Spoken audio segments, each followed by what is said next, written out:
сураи Кавсар дар Маккаи Мукаррама нозил шудааст ва аз 3 оят иборат аст. بسم الله الرحمن الرحيم إنا أعطيناك الكوثر ба номи Аллоҳи бахшояндаи меҳрубон. ба ростӣ мо Кавсарро ба ту ато кардаем. хайри бисёр ё ҳавзе дар ҷаннат, дар ду ҷонибаш хаймаҳо аз лӯълӯъ ва хокаш аз мушк.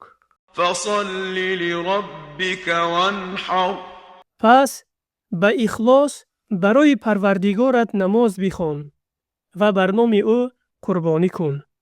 إن شانئك هو الأبتر бегумон бадхоҳи ту ва бадхоҳи он чӣ ки ту аз ҳидоят нур овардаӣ худ абтар аст, марде ки наслаш бурида шудааст.